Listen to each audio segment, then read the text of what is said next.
হবে না।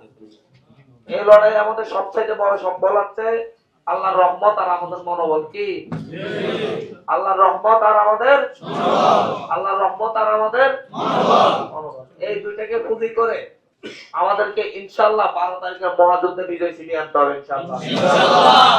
এই হাতিয়ার মানুষ ভোট দিতে প্রস্তুত, এই হাতিয়ার মানুষ তাদের অধিকার রক্ষায় প্রস্তুত, এই হাতিয়ার মানুষ হাতিয়ার বন্ধা দিতে চায় না। হাতিয়ার মানুষ যদি হচ্ছে ভোট দিতে প্রস্তুত, সেই ভোট রক্ষা করার দায়িত্ব কাদের? ভোট রক্ষা করার দায়িত্ব কাদের? সেই ক্ষেত্রে আমরা অনেক বেশি অ্যাক্টিভ হইতে হবে না? দেখেন গতকালকে যে ঘটনা ঘটছে, সাধারণ মানুষ রাস্তায় নেমে আসছে, রাস্তার ধারে ধারে থেকে মহিলারা আমাদেরকে লাঠি, আমাদের সামনের লোকজনকে লাঠি আগায় দিচ্ছে। আমরা বারবার নিষেধ করছি লাঠি না দিতে। RICL TMX, যুগের পর যুগ স্থাপনা থাকে মজবুত। সবাই এটা প্রতিবাদ করতে রাস্তার পাশে এসে দাঁড়াইছে। এটাই তো একটা গণবিপ্লব, এটাই তো একটা বিপ্লব। ইনশাআল্লাহ আপনারা যদি ঠিক মতো প্রতিদিন যদি ঠিক মতো আপনারা দায়িত্ব পালন করেন, প্রতিদিন প্রত্যেকটা বাড়িতে যাওয়া শুরু করেন, দেখবেন যে মানুষ জুতা নিয়ে যেটা তাড়াতাড়ি খোলা যায় সেই জুতা নিয়ে রওনা দিবে বাড়ি থেকে। মা বোনদেরকে বলবেন এমন জুতা পরে কেন্দ্রে যাইতে যেটা তাড়াতাড়ি খুলে ফেলা যায়।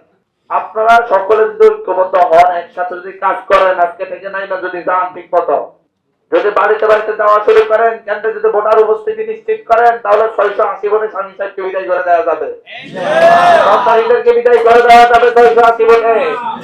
আর হাতিয়ার মানুষ এত বোকা না, মিছিল করবে কিন্তু ভোট কিনতে দিবে না। আর প্রত্যেক বাড়িতে প্রচারণায় নাকি 1000 টাকা করে দেয়, নাকি ফ্যামিলি কার্ড বাইর করছে।